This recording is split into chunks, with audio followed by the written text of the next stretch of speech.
speaker will be Valerie Smysley. She will speak on localization and propagation in high contrast, highly oscillatory media via non-classical homogenization. Okay, thank you. It's a pleasure and privilege to be here to address such distinguished and diverse audience working in highly oscillatory problems. So I'll bear in mind the topic, right? Theory. Highly oscillatory problems. I will try highlighting today some recent work we have been doing, which is related to high contrast homogenization. You could say this is a non-classical homogenization where classical tools are insufficient. We need something else to pick up certain interesting phenomena to happen, right? And this is a kind of project we've been pursuing in collaboration with some of my colleagues, Ilya Kamotsky in Bath, also our joint PhD student Michael Cherdantsov, joined with Ilya. That much of inspiration comes from our collaboration with Vasily Zhikov from Russia, the big authority in homogenization. So basically, here the keywords are high contrast homogenization and some non-standard versions of two-scale asymptotic expansions, two-scale convergence, and some two-scale compactness methods. Right. Now, one of physical motivations comes from our recent interest and to understand if and what we can contribute to activities in photonic crystals and photonic crystal fibers. Right? I'm glad to see here one of our authorities in this business. Peter Kuchmet is actually leading an alternative program, right here, on the quantum graphs, even though this has nothing to do with quantum graphs, but here perhaps something which may be interface, I could claim kind of twice subsistence maybe, right? So maybe of interest to members of the other program in some parts. So somehow the message is that someone clever has noticed some time ago that for propagating signal from point A to point B, you can, instead of using traditional optical fibers based on the idea of full internal reflection, you can instead surround them by something which looks like a periodic medium with some special physical properties. Namely, such periodic medium does not propagate waves with certain frequencies. Therefore, they cannot escape, stay localized, and therefore up to with little or no loss travel along the fiber. Right? This is based mathematically on the so-called band gap effect. Right? Exactly as I said, in certain periodic media, waves with certain frequencies fail to propagate, stay localized. Right? And this is one of motivation. There could be more. Right? I will today concentrate on mathematical highly oscillatory issues, right? Trying to justify my presence here. So that is, in one way or other, this is formulated as a spectral problem. So we have an equation that think about waves, propagation or non-propagation, localization, and anyway, we have to consider appropriate hyperbolic equation, dynamic equation.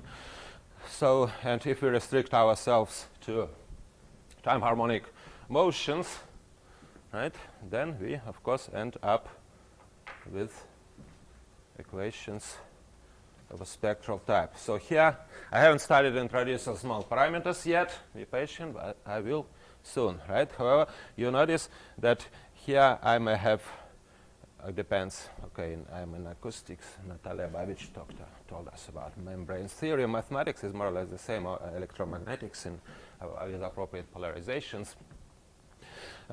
So somehow in acoustics, that would, or in simplified elasticity as well, that would be density, this is stiffness, right? This is frequency, and here we are, right? So now if I just trying to, there's a pointer here somewhere. Oh, okay, I got it. Right. So now there could be different games to play here. Earlier or later I will want to be interested in high contrast, so eventually I will be interested in high contrast for this coefficient, A of x. I could have been interested instead in high contrast density, but I want either or both of them to be also rapidly oscillating. Right? Those are rapidly varying functions of the variables. As if you remember, the cross-section of that fiber contains many small dots. Okay.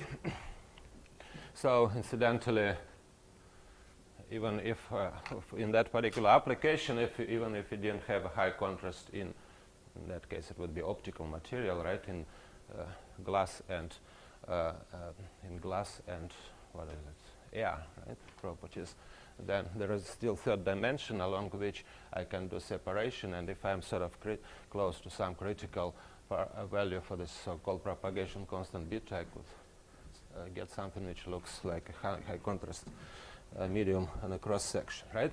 But from now on, I'm playing mathematical games. So what I need to understand is how the solution of the eigenvalue problems behave for a periodic medium. There is a periodicity. You see, I have many, many small circles. Could be anything, but the periodicity extends up to infinity. However, there is a what is called defect, right? That little channel inside, in my first application inside of my photonic crystal fiber would be such a defect. So I have to deal with elliptic operator whose coefficients are periodic plus something which may break the periodicity, but only within a compactly supported domain. Okay, that's spectral problem.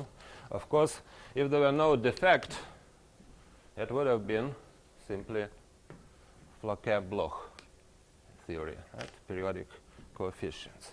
Since the audience is here quite mixed, the crash course on Floquet-Bloch theory, single page summary.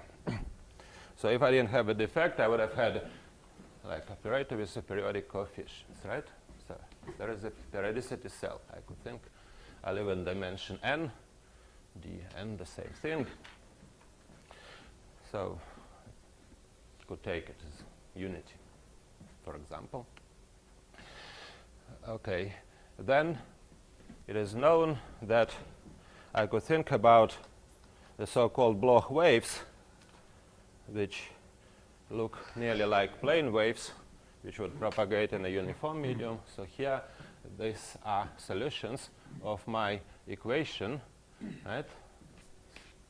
Spectral type equation, which contains sort of a plane wave type factor and something which is a periodic, right? Those are so-called quasi-periodic solutions. So now I have an additional parameter k, which I can change arbitrarily, and if I fixed k, I would have to impose periodicity condition for v, and this makes my problem very nice. So inverse operator is compact, so spectrum is discrete and can only escape to infinity. Lambda 1, lambda 2, lambda 3 all depend on k, but when k varies, each eigenvalue goes back and forth and smears out a segment, a band, and bands may or may not overlap, right? If they don't overlap, we have a gap in the bands. So unless we have any small parameters, it's always a brute force numerical problem to understand if gaps exist, and existence of gaps more or less assures existence of possibility of localization of waves in that application I have started with. Okay, so if we take review of Peter Kuchmin, who is there in the back row in the audience, on mass of photonic crystals. A lot is known on spectrum of such operators with and without defects, right? Without defects, this is classical Floquet block theory. With a defect, so people know that okay, you have to assume that operator is elliptic, all the coefficients are positive here. So it is known, first thing, that if I have introduced a defect, right, perturbed my periodic operator by a compactly supported B, then the Floquet block spectrum is not allowed to move, right? It stays still where it was without a defect, right? Essential spectrum, spectral theorists would say, remains unperturbed, stable under such a perturbation. Okay, and immediate corollary is that the only change in the spectrum could be little extra bits, the point spectrum, right? The actual eigenvalues which could appear because of such a perturbation. There could be some point spectrum on the bands, by some coincidence not of much physical interest, very hard to work out mathematically. However, there could be additional point spectrum in the gaps. And that would be precisely as we would be interested for, say, if I were in the context of Natalia Babic-Stock, who spoke about vibrating membranes, that would have been a membrane extended up to infinity, which could vibrate forever and never, sort of, despite the absence of the boundary, stay localized and never escape. Right? Okay. Second thing, I mean, they may or may not exist, but we may be talking about the empty set, that people know that they do exist, and there are analytical arguments to establish existence of such eigenvalues, but what is behind them is variational type arguments, so producing test functions substituted into appropriate variational principle, which I can guess there are many numerical people here as this part of possible numerical implementation, right? Fact number 2 prime. So this is a corollary of a corollary, right? Possibly later. And the third thing is that if the eigenfunctions are there, they do exist, they are solution of my problem, a priori an element of L2, right? But in fact, they decay exponentially at infinity, right? And something is known about the rate of the exponential decay, and there are some references. So basically, it depends on how deep in the gap you are, how far you are from the endpoints, and the rate of the exponential decay is sort of proportional to square root of the product of the distances to the ends of the nearest gaps. Okay, so now the question which naturally emerges: what can we add to all this? No small parameters yet. So I was thinking about this, and how do you call the person who does homogenization? Homogenizes or homogenizators? Dream. Homogenizer.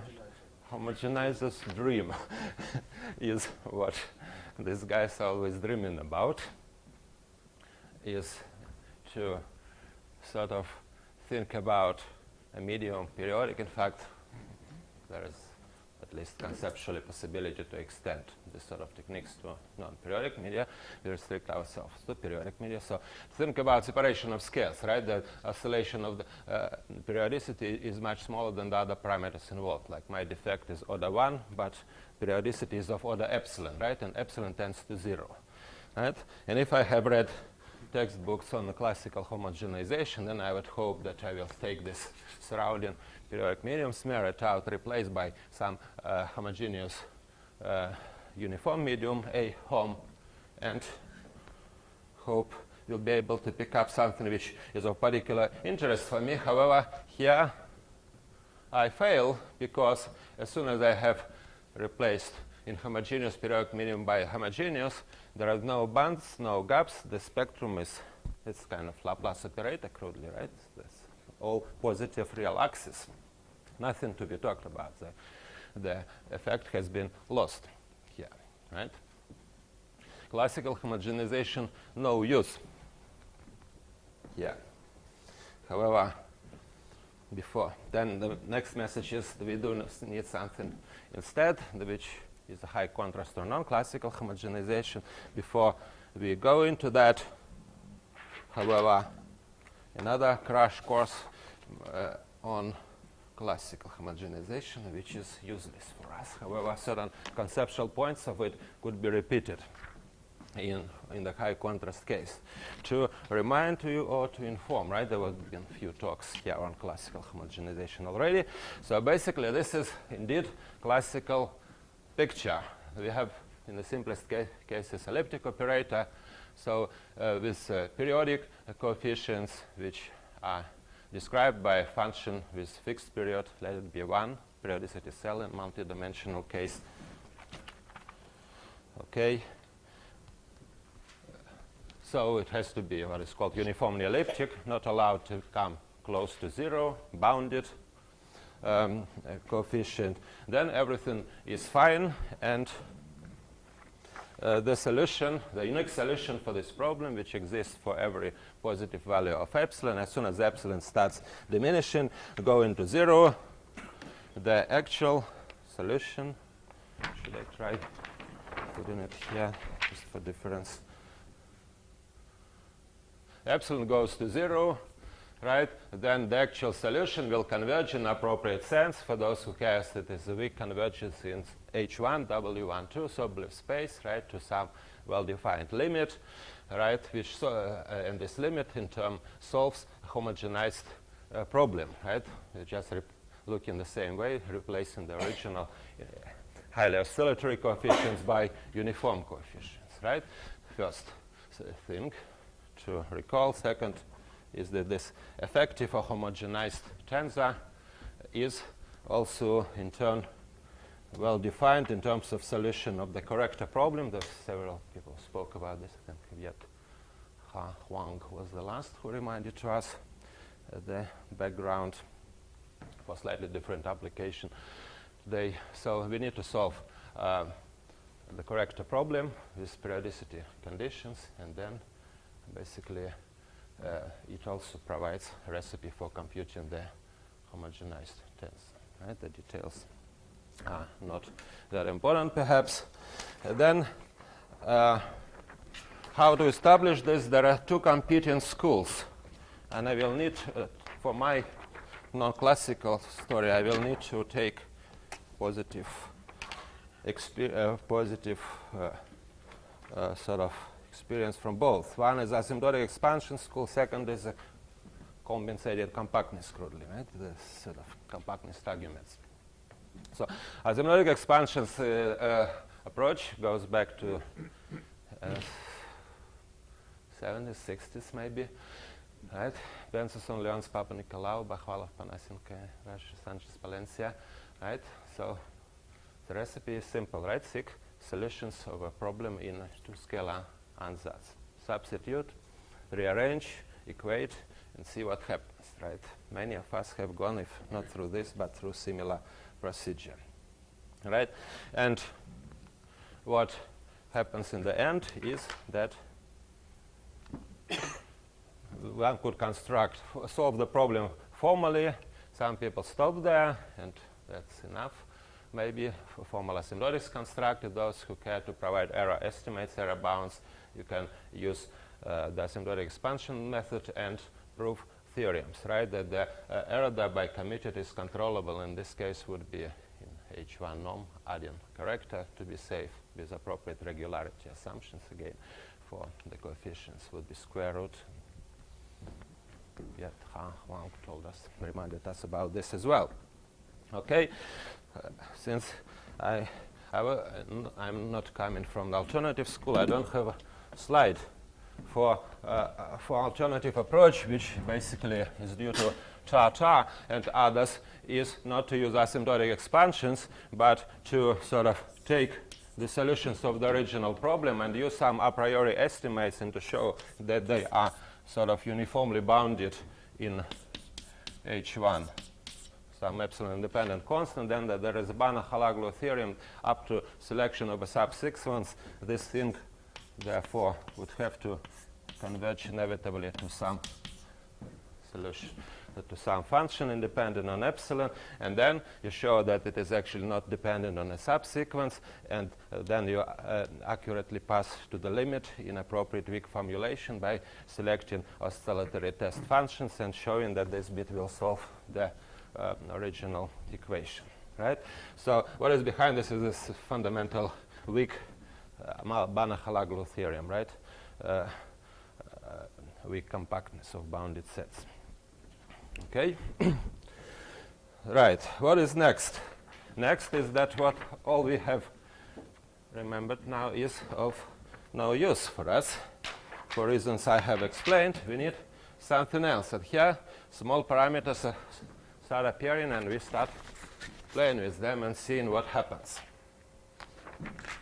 So I want to think about non-classical high contrast homogenization. What does it mean? It means that I have not only parameter epsilon of oscillations as before, I have additionally the parameter of contrast, right? My coefficient A of x, the equation is still the same, right? However, I need to put here just in case the equation would still be the same. However, A is not anymore a simple periodic positive function of x over epsilon.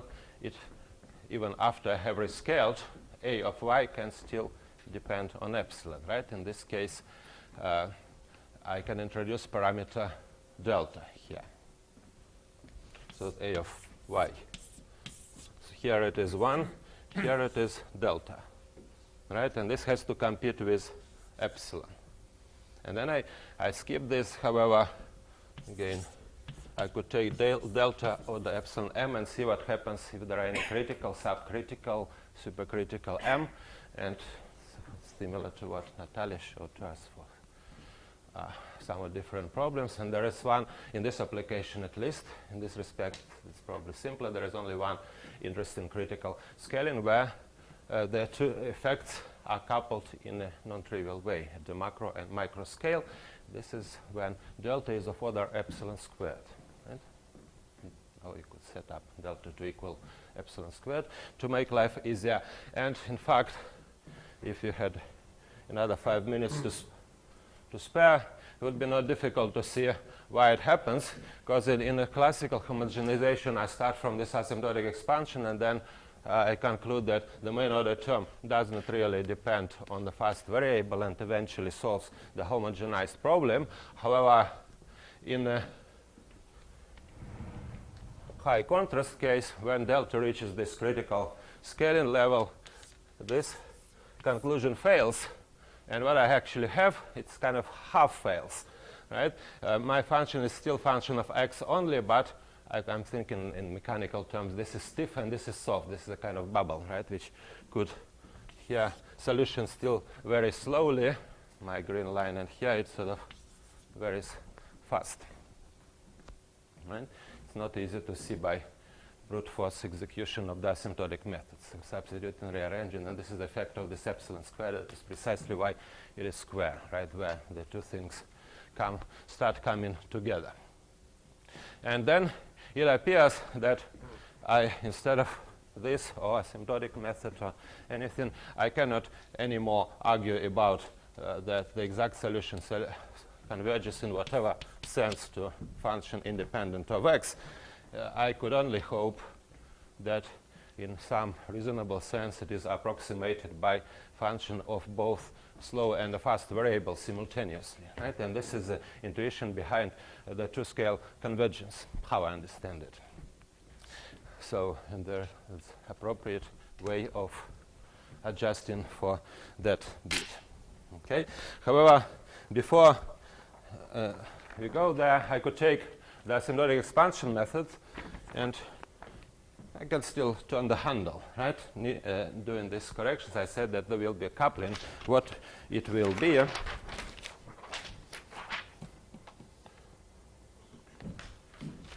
what it will be is, again, now I have to return back to my original problem, infinite periodic medium.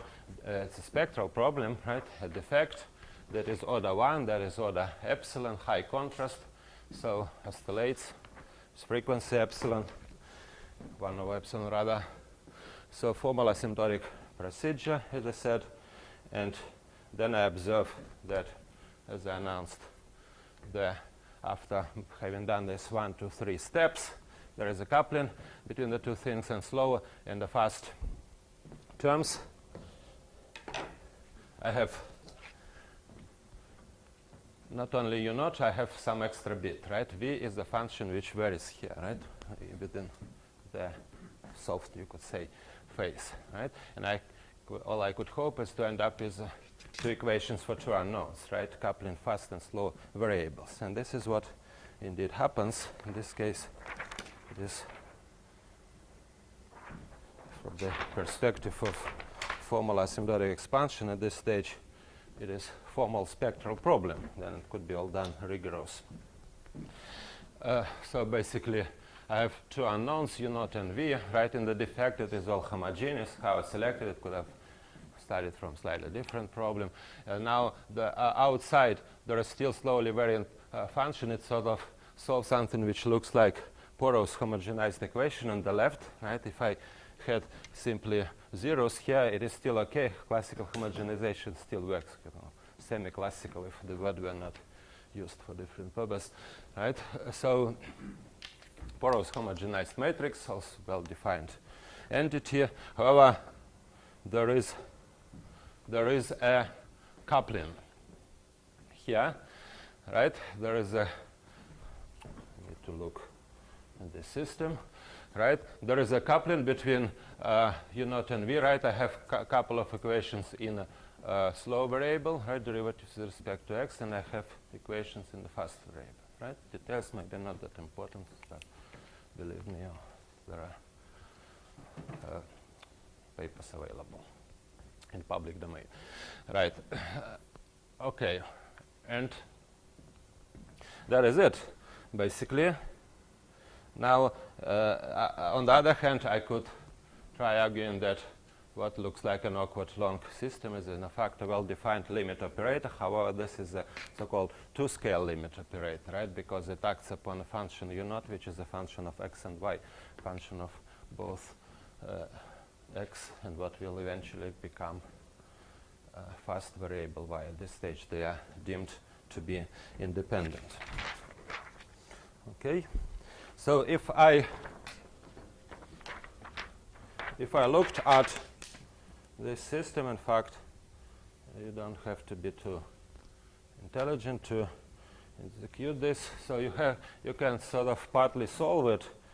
For example, I can try eliminating a fast variable v, substitute it in slow, and see what happens. Right? And here I have chance for success because the coupling is like this. U naught looks like a constant, right? If I think about y, x, this depends on x only. I have to use spectral decomposition of unity, basically, right? If I am not on the spectrum, this bit goes on the right, and this is what I have done here, I believe, right?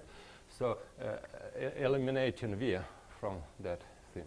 So I can plug it back to my original equation, and here I will end up with a mysteriously looking equation in a slow variable only, right?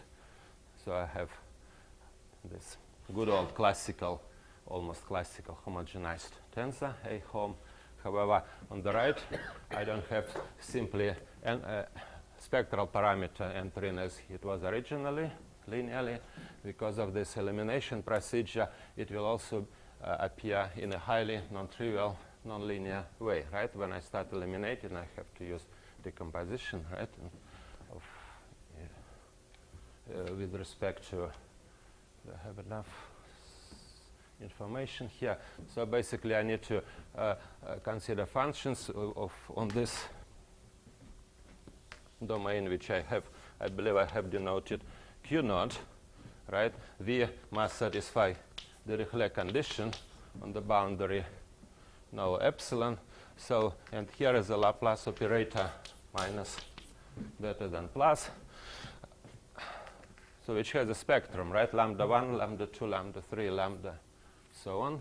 Here it is an eigenfunctions, right? And then I decompose along this bit, and this is what I find. Spectral decomposition, plug it back, and I have quite very non-trivial dependence on lambdas not. It is here, it is there, and the sum, right? And I have this function beta of lambda, which is rather interesting creature. So I need to show how it looks. That's function. Extract from our paper with Ilya Kamotsky. So basically, look at this function beta. So when lambda is 0, it is 0, right? When lambda starts going up, every single term increases. However, when I start reaching the first eigenvalue, lambda 1, it blows up, goes to plus infinity, right? After I have just crossed it, right, no multiplicities or whatever, then it goes down to minus infinity, right? It's huge negative number, right? A small negative denominator just above, and then it again starts rising, and then it repeats again and again until I reach the next eigenvalue. So, and what Zhikov shown was that in the absence of defects, this procedure exactly describes the limit Floquet-Bloch operator, right? Those bold segments are precisely the limit bands. And there is a convergence when epsilon tends to 0, then for any small epsilon spectrum, still Floquet-Bloch, no defects, and when epsilon tends to 0, it inevitably shrinks to this bit. Therefore, there are well-defined gaps. Earlier or later gaps must emerge in the absence of defect. So Hempel and Leonau, there was a paper of which has derived in different language essentially the same result independently, the same period of time at the sort of about the year 2000, the dawn of the new millennium. Right. So then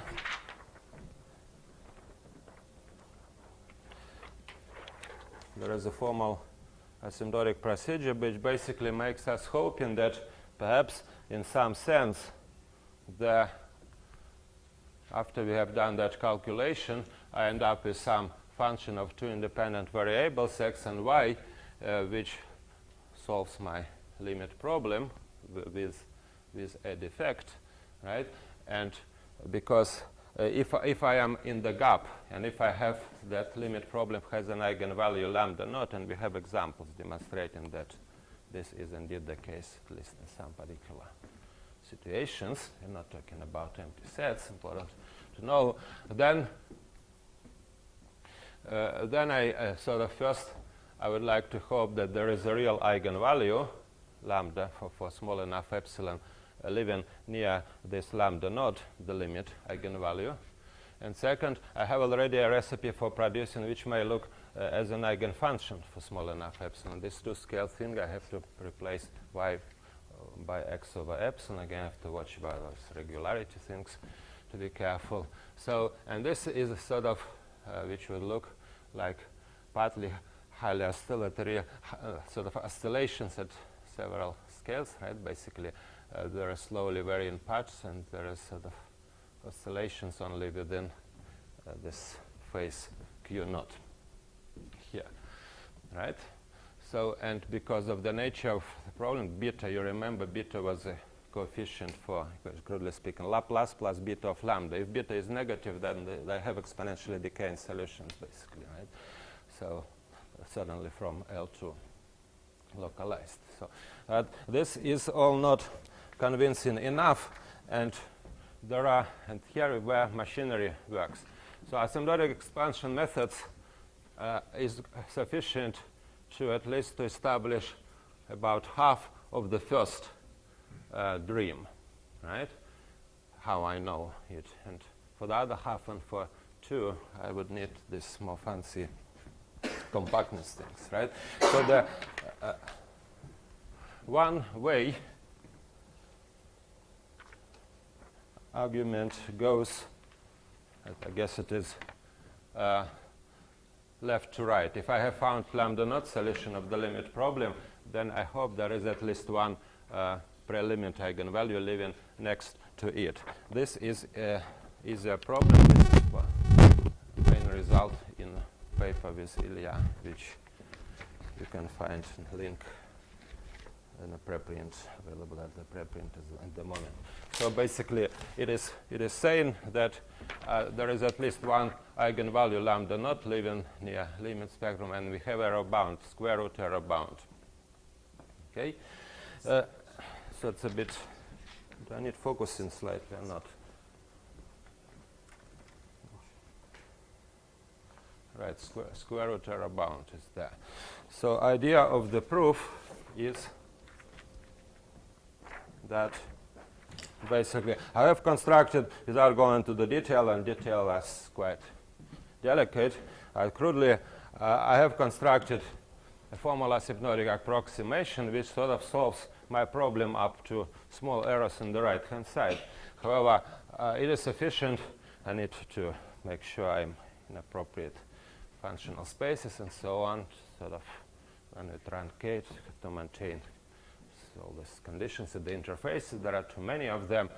After this is all done, basically there is a so-called Rayleigh type variational principle, which basically says I take any reference point inside lambda naught.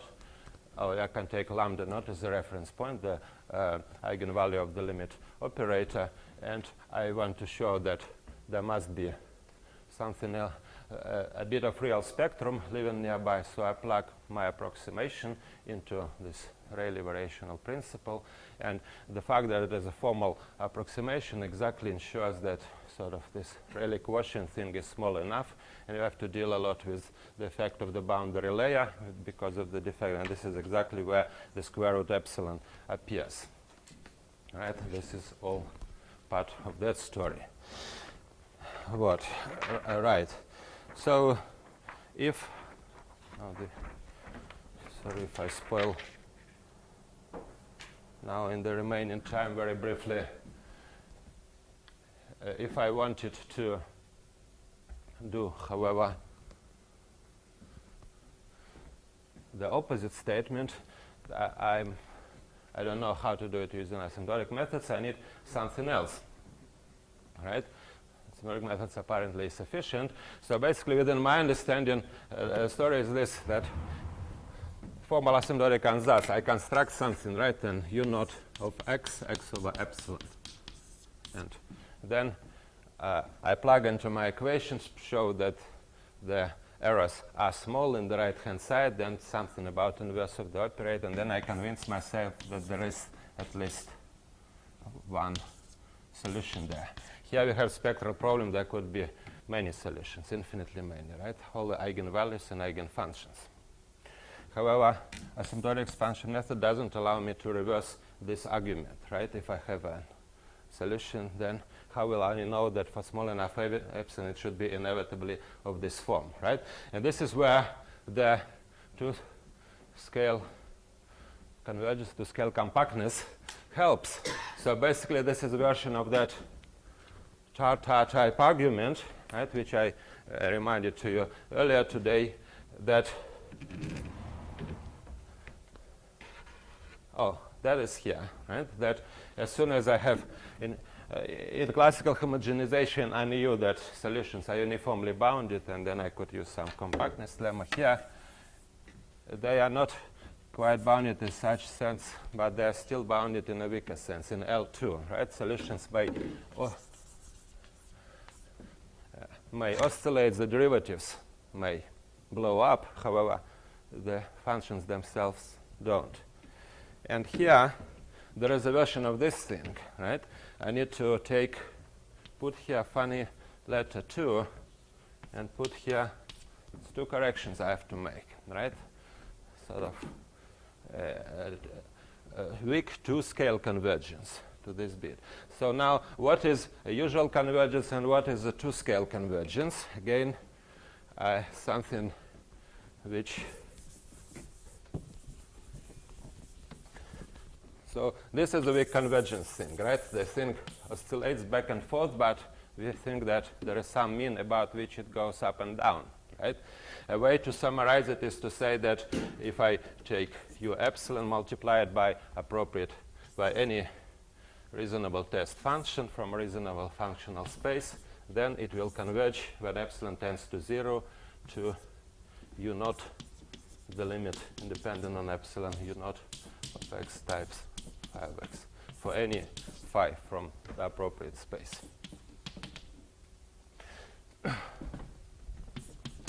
Test function is epsilon independent.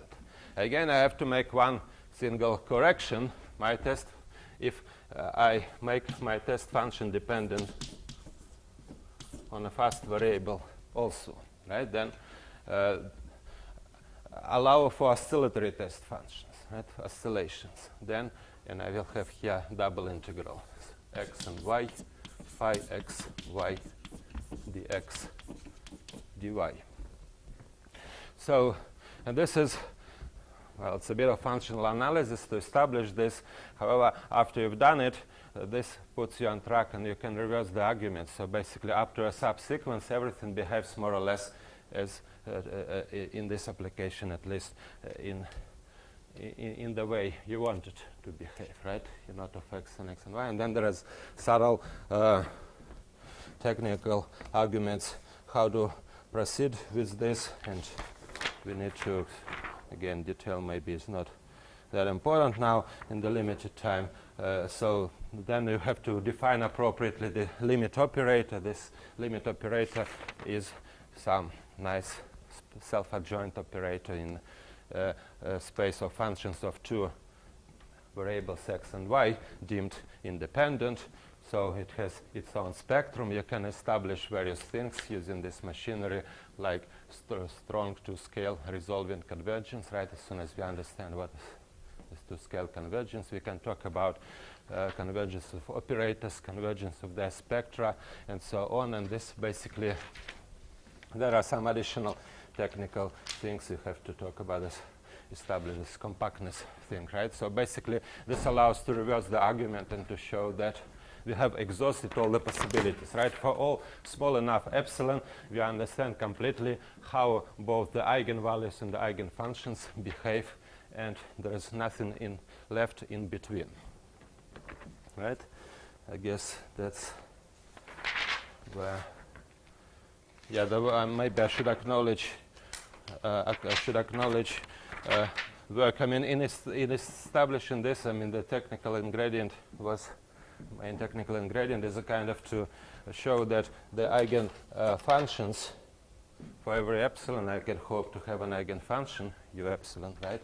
And it could not escape. I know that it will exponentially decay at infinity. However, when epsilon tends to become small, it is not immediately clear that this thing couldn't drift away somehow. It stays in the localized domain. So execute all these compactness arguments. You have to show that the exponential decay is uniform with respect to epsilon. It was quite a bit of hard work done by our student.